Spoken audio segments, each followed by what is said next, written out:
Welcome class to the very last lecture video that I'll be doing for you. And this is going to be going over chapter 5, which is just fluid mechanics. And yeah, let's get right into it. So through this lecture, I'm just going to be going through basically the PowerPoint, which goes over density, pressure, buoyancy, Archimedes principle, pressure in gas, atmospheric pressure, Pascal's principle, buoyancy in a gas, Bernoulli's principle, and that's it. Okay. So first, let's talk about density. So at the very beginning of class, we talked about mass, right? And mass is usually what we use for, just solid objects, right? So like this pen or something, this pen has some mass, so we put it down there, and we say, well, the force of gravity is pulling downwards on it, right? Then it's the normal force, pushing upwards on it. So usually we use mass for like general objects that just have some mass, right? Or for fluids, instead of using mass, we use density.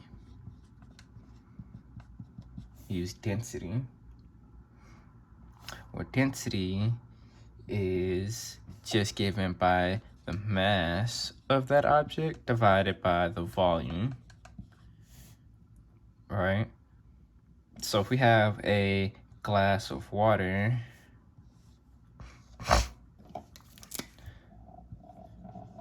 boom, we have a glass of water. Well, of course, this glass of water has a certain amount of mass, but that depends on how much water is in the cup, right? So it depends on how much volume of water is in this cup. So instead of just talking about the mass of it, we want to talk about the density.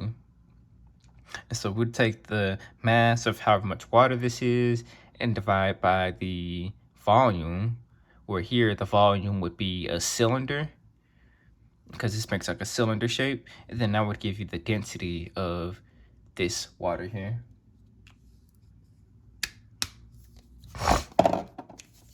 Okay, so basically density describes kind of how compact an object is. So if we have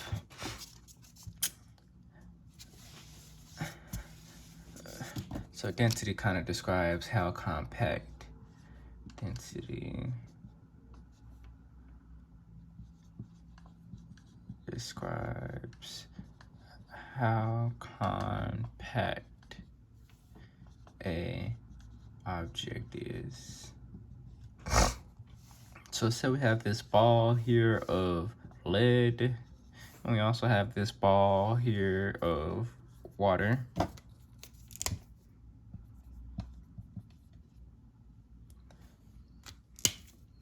So this is lead, solid. This is water, which is, a liquid, right? And let's say we have the same mass for both of these. So the mass for the lead, let's say is 1 kilogram, and the mass for the water is also 1 kilogram.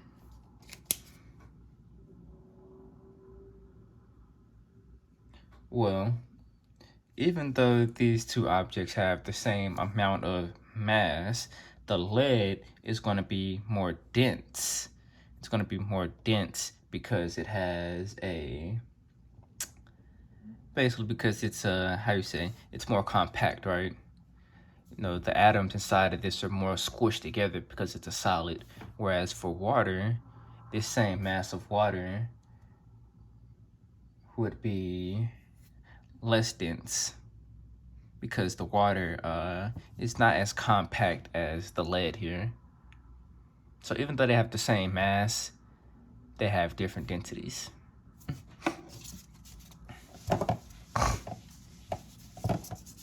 Okay. So now that we've talked about density, where density is like the mass equivalent to just normal objects. So now Also, when we talked about normal objects like a block or something here, and we say this block has some mass, and we say, well, there's some forces like the force of gravity and the normal force, the normal force acting on this block. So again, the force equivalent to a fluid would be pressure. Pressure, which is force divided by the area. So again, let's say we have this cup of water. Boom. All right. So of course, the same force of gravity is pulling downwards on this water, right? And then this water has some area here on the bottom. Boom, that area right there. And so all this water is basically pushing downwards on this area. And so the force, which would be the force of gravity pulling down on all this water, divided by this area here, this circle on the bottom, would give you the pressure. So pressure basically is just how much fluid is pushing downwards on something. Cool. And then the units for pressure are pascals. Pascals, how do you spell that? I think it's P-A-S-C-A-L-S. Pascals. And those are the units for pressure. Whereas we know force, the units were newtons.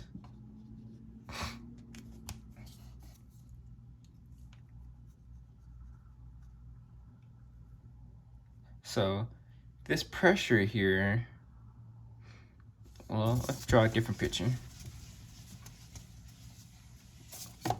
So here we're still talking about pressure.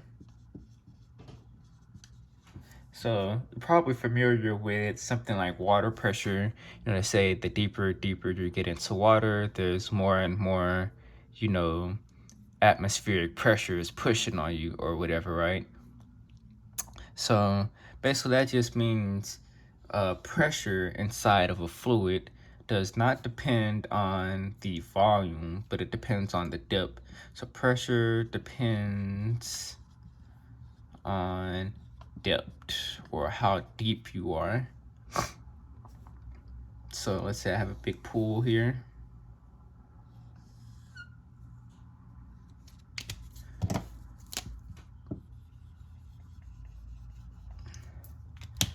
And let me label some points here. So let's say there's a point here, a point here, a point here, here, and one down on the bottom. Let's call this A, B, C, D, E. So pressure depends on the depth, or how deep it is. So if you look at A and B are at the same depth, right? Even though they're at different locations, they're at the same depth. So the pressure at A and B will be the same. So the pressure at A is going to be equal to the same as the pressure at B. Well, then as we go deeper, the pressure is going to increase, right? So as we get deeper, there's going to be more pressure. So C, the pressure at C, is more than the pressure at A or B. So the pressure at C is more than the pressure at A or B, because the pressure at A is the same as B. So C is greater than A and B. Okay. So again, if I go down a little deeper, the pressure at D is greater than the pressure at C, and so on and so on. Of course, at the bottom, E has the greatest pressure, because you can kind of imagine all this water here is pushing downwards on this one spot. Whereas at A and B, it's just this amount of water that's above it that's pushing down on those spots.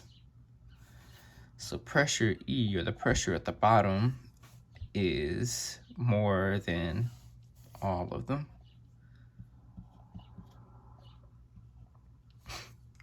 Okay. So if you swim down twice as deep, you basically increase the pressure by twice as much.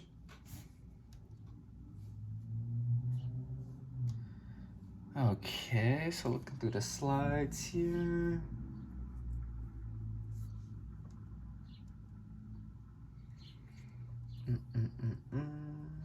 Okay, so now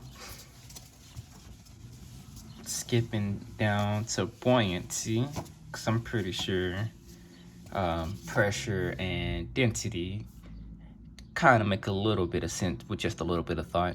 So next I'm going to get into density or buoyancy. Buoyancy. Spell that right? Buoyancy. It's supposed to be an O right there. Buoyancy. So buoyancy in a liquid. So first of all, when something or when an object is submerged into a liquid, it's not going to have the same weight as if it were not in that liquid. So let's say I have a pool here or some water, whatever, and I have this block in here. Boom. So basically buoyancy is a kind of force. So buoyancy is a kind of force. Buoyancy is a kind of force that pushes on submerged objects. Boom. So buoyancy is a kind of force that pushes on submerged objects. So since this block here is submerged in this water, it's going to experience, of course, for one, the force of gravity pulling downwards on it, right?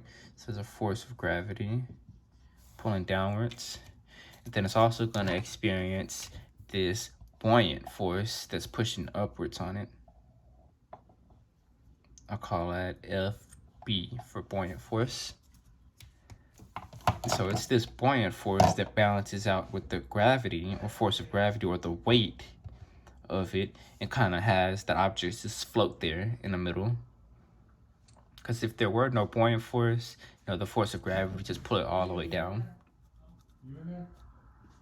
So basically we have this submerged block here that's balanced out by the buoyant force and the force of gravity, causing it just to float there. And this buoyant force is equal to the amount of volume this block displaces. So I'll write that. So the buoyant force is equal to the amount of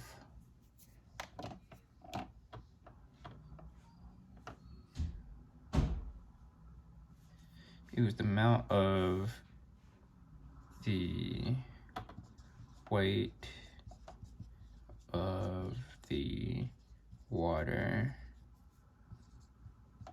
displaced. So basically, if this block were bigger, it would displace more water, right? Because it's bigger, so more water has to be moved out of the way for this block to come into the water. And so if it displaces more water, it's going to experience more of a buoyant force.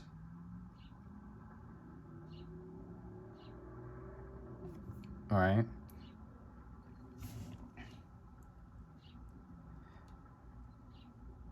So now, let me give kind of another, well, actually let's go into Archimedes' principle, because I think that's going to help explain this. So Archimedes' principle just describes or it relates buoyantly to displaced liquid. So basically this right here, this buoyant force, which is the amount of weight of water displaced, is described by Archimedes' principle.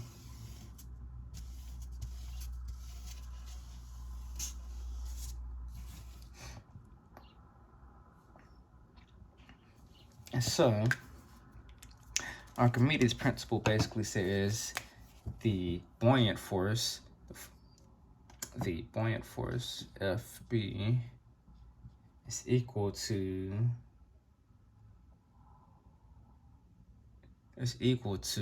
the force of gravity, where this is just the weight, right? That's just the weight. So this is the weight outside of water. So the force of gravity when this block is not in the water, minus the apparent weight, something we call the apparent weight. I'm gonna write out apparent weight first.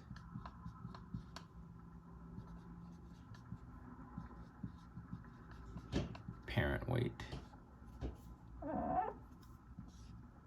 Boom. So the apparent weight is the weight of this object when it's inside the water. So the apparent weight is always going to be less than what the actual weight is. So basically, like if you have, let's say you have a 100-pound dumbbell at the bottom of a pool.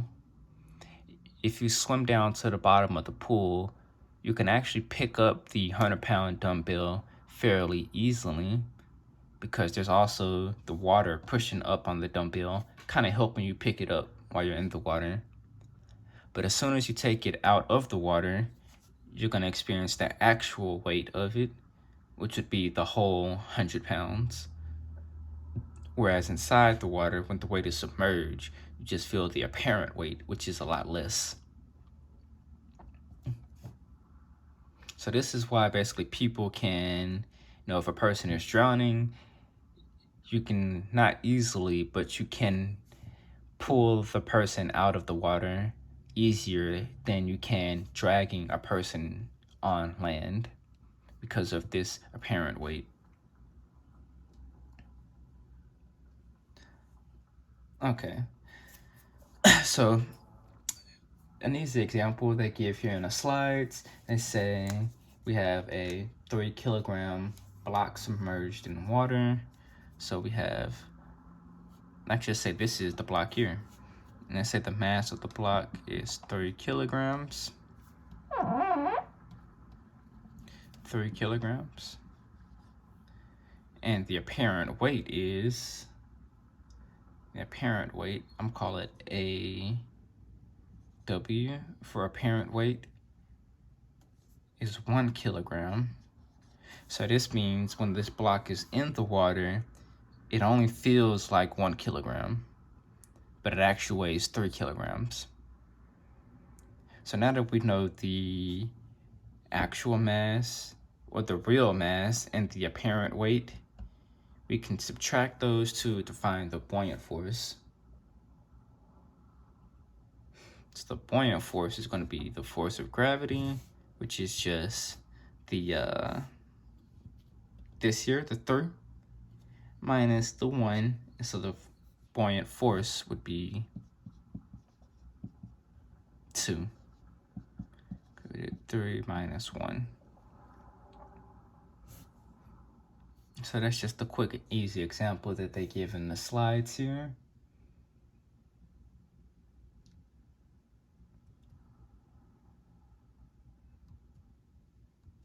Okay.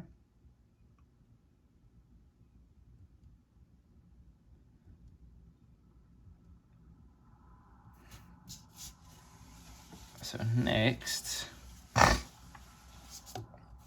let's go over, let's see, pressure in gas.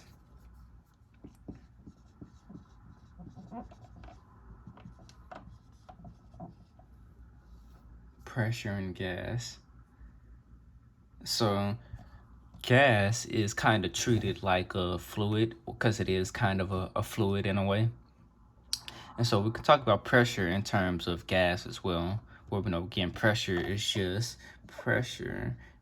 force per area. And so if say we have a balloon, right?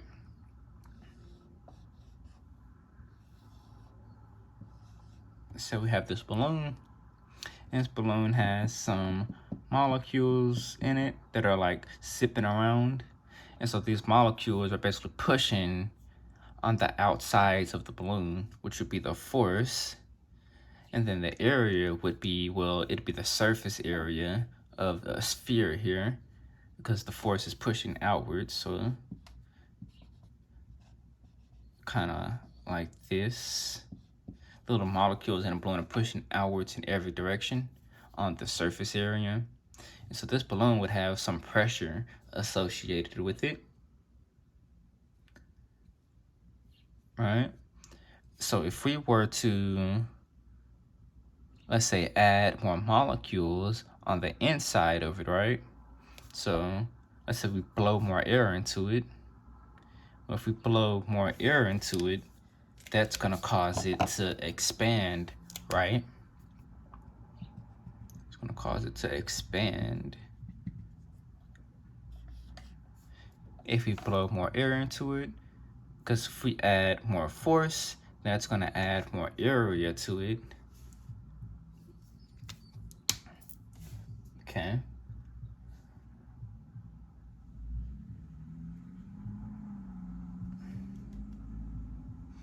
So now I'm doing like another example here. If we have some container with a gas in it,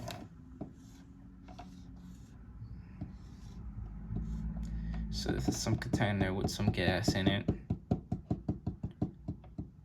and this handle here, this handle we can basically push downwards on this gas. So we can push this downwards.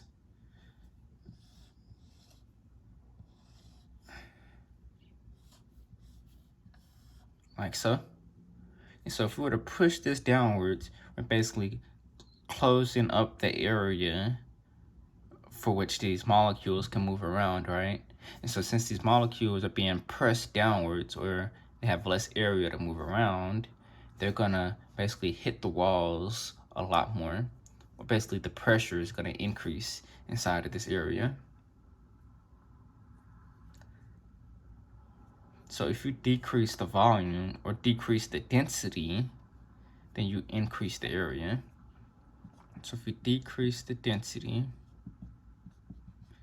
then you're basically increasing the pressure.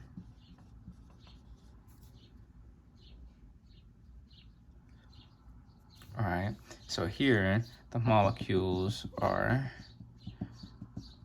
in a much tighter space.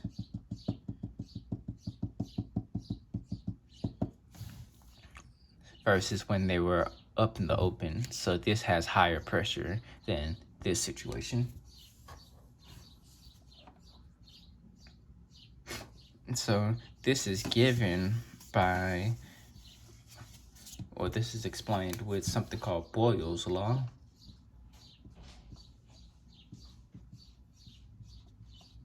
Boyle's law, which just says the pressure in 1 times the volume of 1 equals the pressure in 2 times the volume 2. Can you see that? Do that again. Boom. So over here it would be like pressure 1 and volume 1. And here it should be pressure 2 and volume 2.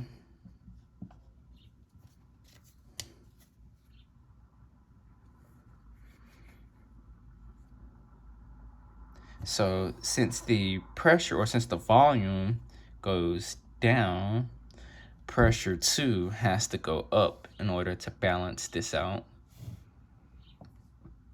So for example, let's say pressure 1 equals 100 pascals. And the volume is, let's say volume 1 is 20 meters cubed. So the pressure is 100 and the volume is 20. Let's say we decrease the volume to 5. We decrease the volume to 5 meters cubed. What would be the new pressure in this container? What would be pressure 2, basically?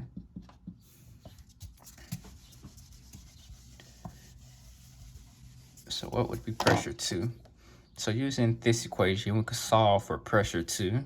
So pressure 2 is going to be equal to pressure 1, volume 1, dividing volume 2 by volume 2. So you can find pressure 2.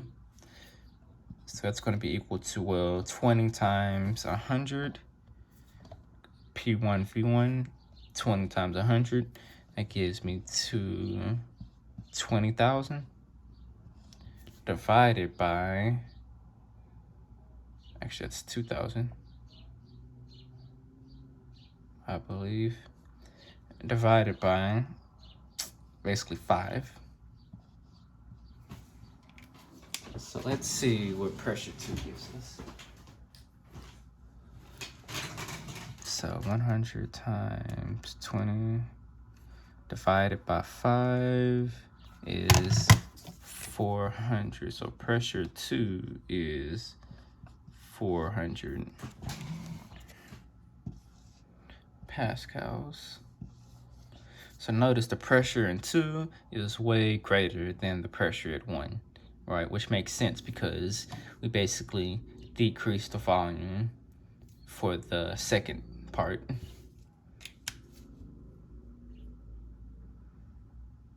And so also notice we decrease the volume by a quarter. And so 20 to 5, that's basically decreasing it by a quarter. Because if you divide 20 by 4, then you get 5. So 5 is basically a quarter of 20. And so when we decrease it by a quarter, the pressure was increased by basically quadrupled. So increased by a factor of 4.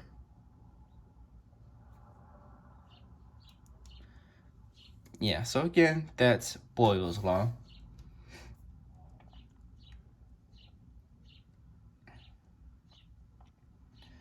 Okay, so next they talk about atmospheric pressure. Well, only thing I want to say about atmospheric pressure is basically caused by the weight of Earth's atmosphere. So atmospheric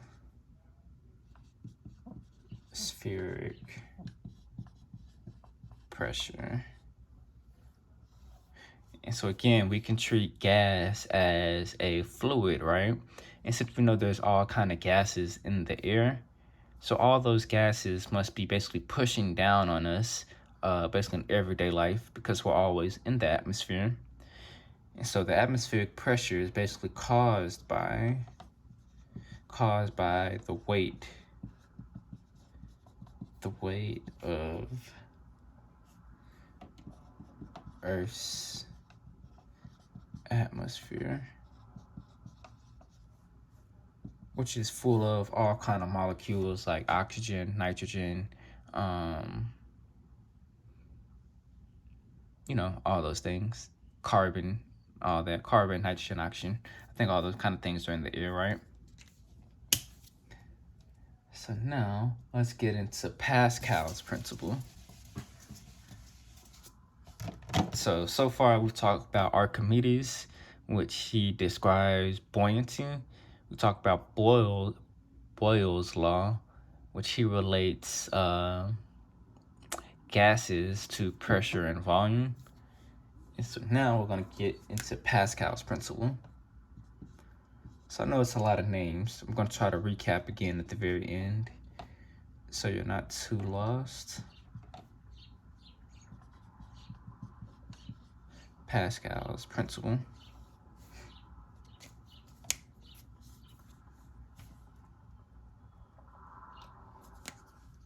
So Pascal's principle is basically, I'm gonna give you the equation first. Pressure 1 equals pressure 2. Well, again, we know pressure is force per area. So we have force 1 on area 1 equals force 2 on area 2. Because pressure equals force per area. Okay, so this here is Pascal's principle.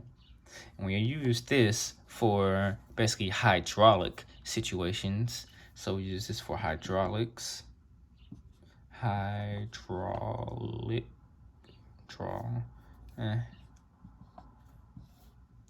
didn't spell that all right. I think there should be a U in there somewhere. L-U-I-C. Hydraulics. Boom. Okay. So this is how the scenario kind of plays out. We have some area here.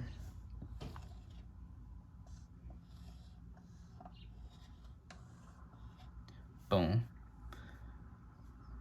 So we have some area here. Well, basically, let's say this is like a circle. This is a circle over here. So this would be like area 1. This would be area 2, which is basically just some circle. So the area would be, pi r squared, because that's the area of a circle.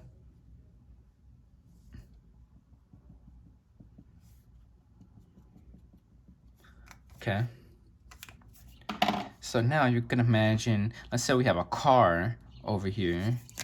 We have like a big object, a car. Boom, boom.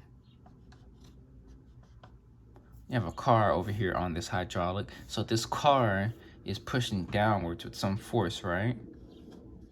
So that's our force 2, which is just going to be the mass times the gravity of the car, right? So we can push downwards over here with some amount of force. So then we push down here with some force, force 1. And so this force 1 times area 1, or divided by area 1, should be equal to this force 2 divided by area 2.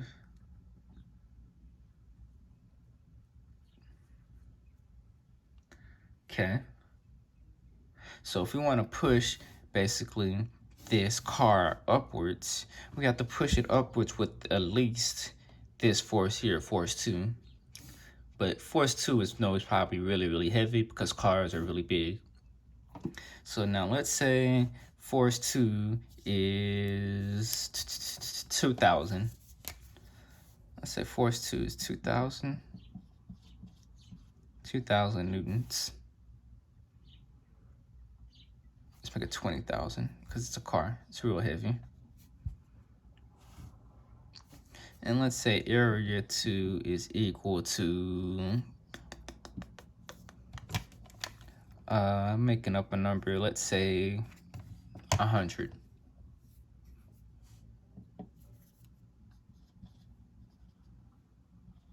Meters squared.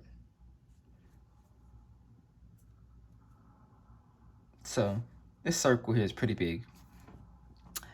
And let's say area 2 or area 1 is, let's say 5 meters squared. Boom. So now the question would be, how much force do we have to push down on this smaller side in order to push this car upwards? And they give us force 2, area 2, and area 1. Well, we would say since it's an hydraulic situation, and basically this is some fluid we have inside of the hydraulic. So we're pushing downwards on the fluid over here, causing the fluid to push the car upwards over here. So we'd say, well, this is Pascal's principle. So we know pressure 1 must equal pressure 2. or the pressure 1 on this side must equal pressure 2 on that side. So we can solve for F1 because we know F2, A2, and A1. So F1 is going to be equal to A1 divided by A2, taking A1 to this other side, times F2. So that's going to be A1, which is 5, divided by 100 times the 20,000.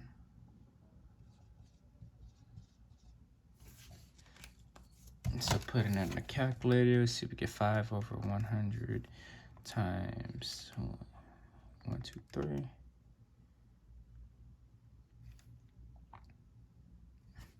So you only have to push downwards with 1,000 newtons. Boom. So we only have to push downwards with 1,000 newtons, which may kind of seem like a lot, but compared to, picking up this whole 20,000 Newton car, we only have to push down with 1,000 in order to lift 20,000.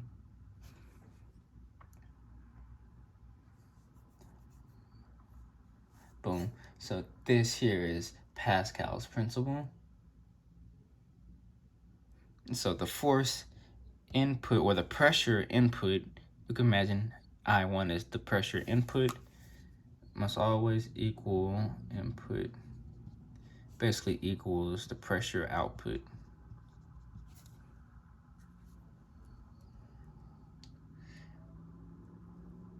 Okay.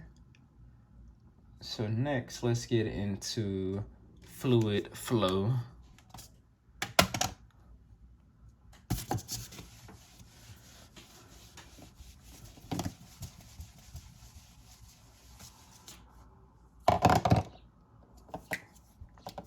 So next, get into fluid flow.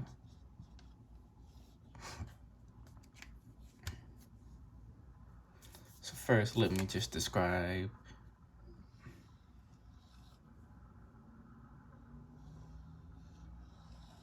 okay, so you can imagine this is some pipe here. So here the pipe is really, really wide, and then here the pipe gets really, really narrow. Okay.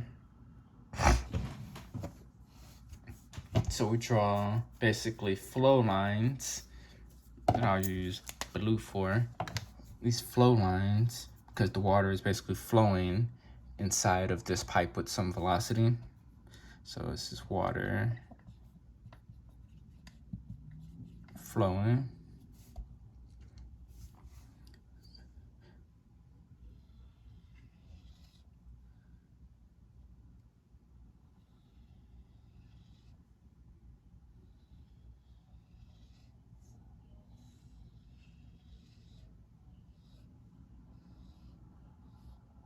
Okay, so these lines here basically represent, the water flowing through the pipes here.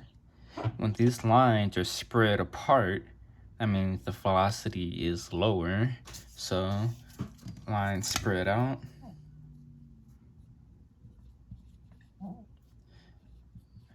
Spread out equals a low velocity, which would be over here.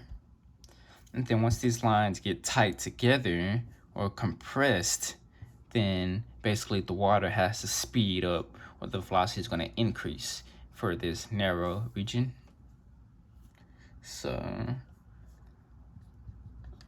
lines close to each other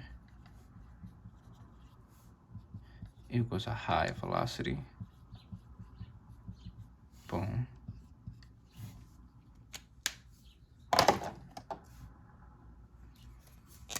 So when the lines spread out, it means low velocity. When the lines are close to each other, close to each other means a high velocity. Now, how would that relate to the pressure? Well, when the lines are further apart, so when the lines are spread out, that means a higher pressure.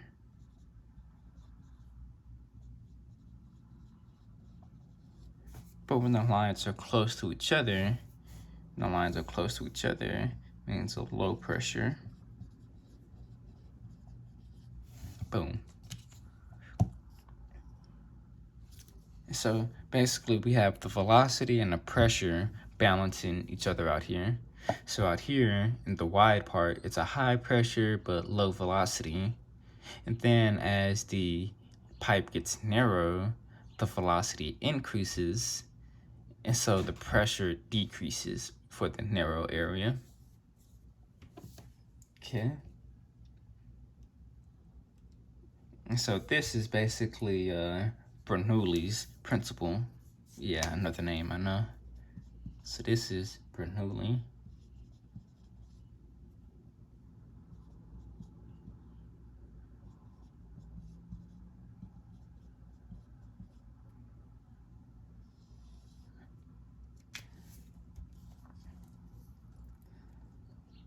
Okay.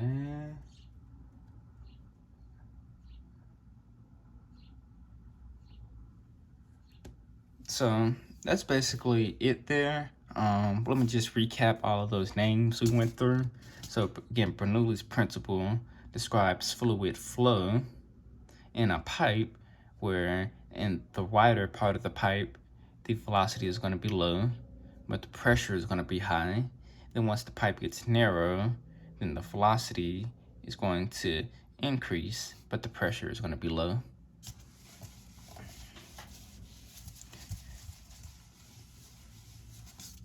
All right, so going backwards, we talked about Bernoulli.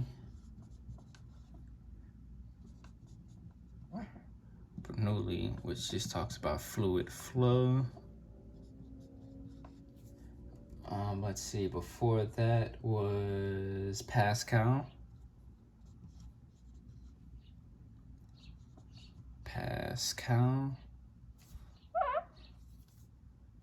And he talked about what? Hydraulic systems. How do I spell it like an A-U? Hydraulics. And let's see, before that was Archimedes.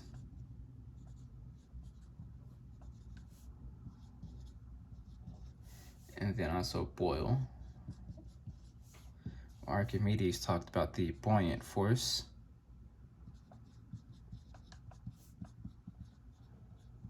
For submerged objects. And Boyle talked about, let me see.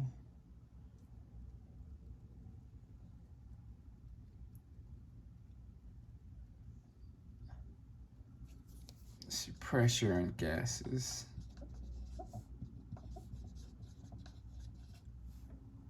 Boom.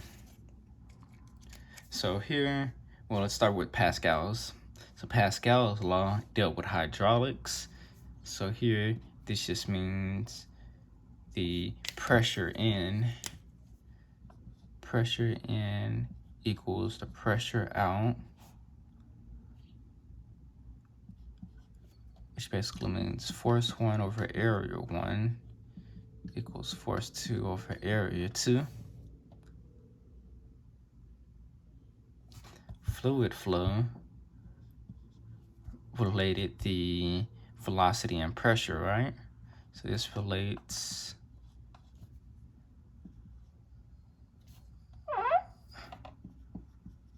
velocity and pressure. So if it's a high pressure, or it's a high velocity, it's a low pressure. If it's a low pressure, it's a high velocity. The buoyant force, which was for submerged objects, right? So the buoyant force, BF, the buoyant force, was given by the weight, right? the weight minus the apparent weight. So I'll call that AW, where the apparent weight was how much it appeared to be when it was submerged in the water. And then Boyle's law was, let's see, I think it was what? It rate of pressure and volume, right? So pressure 1 times volume 1 equals pressure 2 times volume 2.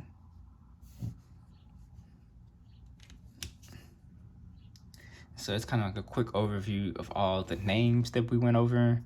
And then a few equations that we went over were pressure, right?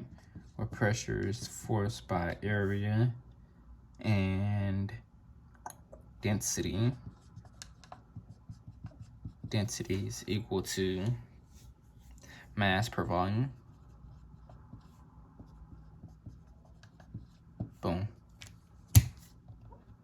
Well, that's it. Again, this is the last chapter we'll be going over. Yeah, so this will be the last chapter we're going over, and I will be posting a review for your last test on July the 1st, sometime today or tomorrow. I'll try to get it in by today, but if it's not up by today, I'll definitely post it by tomorrow. So good luck. Just read up. You're almost done. This is basically the last week we're looking at. Had fun teaching you all, and I'll see you in the review.